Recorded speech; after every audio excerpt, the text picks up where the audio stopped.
আমরা শাকসবজি যতই খাই না কেন আমাদের মনটা কিন্তু মাছ মাংসের দিকেই থাকে, যেহেতু আমরা বাঙালি। তো আমি আজকে নিয়ে এসেছি এই ছোটো মাছের হাতে মাখা চচ্চড়ি।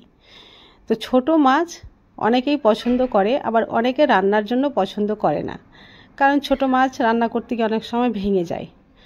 তো চলো, সবাইকে শুভ সকাল। আমার আর একটি কুকিং ব্লগে তোমাদের সকলকে স্বাগত। আর হ্যাঁ, আজকে আমি যে মাছটা রান্না করব আর কি, যে ছোট মাছটা যে প্রসেসে রান্না করব সেটা কোনোভাবেই ভেঙে যাবে না। আর হ্যাঁ, মাছ যতই ছোট থাক না কেন কোনোভাবেই ভাঙবে না। তো চলো এগোনো যাক রেসিপির দিকে। আমি এখানে এই ছোট মাছ খুব ভালোভাবে ধুয়ে পরিষ্কার করে জল ঝরিয়ে রেখে দিয়েছি। তবে একটা কথা, এই মাছের নাম কিন্তু আমি জানি না। তোমরা যদি কেউ জেনে থাকো তাহলে আমাকে অবশ্যই কমেন্টে জানাবে। আর দেখো, রান্নার পরে একটা মাছও ভেঙে যায়নি, সবগুলো মাছ একেবারে একটা একটা গোটা গোটা অবস্থাতেই রয়েছে। তো এখানে আমি একটা কড়াই নিয়ে নিয়েছি আর দিয়ে দিলাম সেই ধুয়ে রাখা মাছ। এরপরে এখানে আমি অ্যাড করছি কেটে রাখা পেঁয়াজ কুচি আর লঙ্কা, কাঁচা লঙ্কা চিড়ে নিয়েছি। আর পেঁয়াজগুলো কেটেছি একেবারে মাছের মতো সরু সরু লম্বা লম্বা করে। তারপরে দিয়ে দিচ্ছি 1 টেবিল চামচ আদা রসুনের পেস্ট, স্বাদ মতো লবণ আর পরিমাপ মতো হলুদ গুঁড়ো। তারপরে দিলাম কাঁচা জিরে গুঁড়ো। এবার 2টো তেজপাতা দিয়ে দিলাম। সবশেষে দিচ্ছি কাশ্মীরি লঙ্কার গুঁড়ো। এবার সরষার তেল দিয়ে দিচ্ছি। এটা কিন্তু খুবই অল্প তেল মশলা দিয়ে তৈরি হবে, সবার পক্ষে কিন্তু উপকারী। আর হাত দিয়ে খুব ভালোভাবে মাখিয়ে নিতে হবে। যেহেতু এখানে লবণ দিয়েছি, লবণ দেওয়ার জন্য কিন্তু মাছ আর পেঁয়াজ সবগুলোই কিন্তু গোটা গোটা অবস্থায় থাকবে। আর এইভাবে মাখিয়ে আমি 10 মিনিটের জন্য রেস্টে রেখে দেবো ঢাকা দিয়ে। অন্যদিকে আমি একটু জল গরম করে নিচ্ছি। ফিরে আসলাম 10 মিনিট পরে। আর দেখতেই পাচ্ছ লবণ দেওয়ার জন্য অনেকটাই জল ছেড়েছে।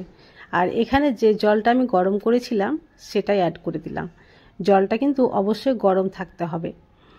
আর জলের পরিমাপটা খুব কম করেই দিতে হবে, যেহেতু এটা গায়ে লাগা হবে আর খুব তাড়াতাড়ি সেদ্ধ হবে বা রান্না হবে, তাই জলটা কিন্তু আমি এইভাবেই দিয়েছি। আর গ্যাসের ফ্লেম অন করে এটা বসিয়ে দিলাম আর ঢাকা দিয়ে রেখে দিব প্রায় 10 মিনিট। 10 মিনিট পরে ফিরে এসে দেখো মাছ এবার অনেকটাই কাছিয়ে এসছে হওয়ার দিকে আর কি, জলগুলো অনেকটা কমে গেছে। আর এই অবস্থাতে আমি উপর থেকে ভাজা জিরের গুঁড়ো দিয়ে দিলাম আর কড়াইটা ধরে একটু নড়িয়ে দিচ্ছি। এখন বেশি খুন্তির সাহায্যে নাড়াচাড়া করা যাবে না, কারণ যেহেতু জলটা একেবারে শুকিয়ে এসছে, মাছ ভেঙে যেতে পারে। দেখতেই পাচ্ছ কত সুন্দর হয়েছে। আর একটুখানি জলটা কমে গেলেই এটা কিন্তু নামিয়ে নিতে হবে। তার আগে দেখো এইভাবে 2-1 বার ঝাঁকিয়ে নিচ্ছি আমি। আর সাইডে যে মাছগুলো লেগে থাকছে সেগুলো আবার আমি নিচে নামিয়ে দিচ্ছি।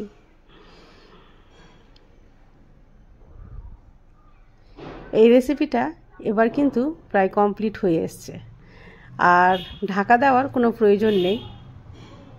এবার আমি গ্যাসের ফ্লেমটা বন্ধ করে দেব। তৈরি হয়ে গেল আমাদের ছোট মাছের হাতে মাখা চচ্চড়ি। আর আমি একটা সার্ভিং প্লেটে সার্ভ করে নিয়েছি। আর দেখে বুঝতেই পারছো কতটা সুন্দর হয়েছে দেখতে। পেঁয়াজ আর মাছ সবগুলোই কিন্তু গোটা গোটা অবস্থাতেই রয়েছে, অথচ খুব সুন্দরভাবে সেদ্ধও হয়ে গেছে আর রান্নাও কমপ্লিট হয়ে গেছে। তোমরা ইচ্ছে করলে এর উপর থেকে ধনেপাতা কুচি দিতে পারো, আমার কাছে এই মুহূর্তে ছিল না তাই আমি দিইনি। তো আজকের রেসিপি যদি তোমাদের ভালো লেগে থাকে প্লিজ লাইক, কমেন্ট এবং অবশ্যই শেয়ার করবে। আর এই ধরনের রেসিপি পেতে হলে চ্যানেলটি সাবস্ক্রাইব করে দিই। আজ তাহলে এই পর্যন্তই।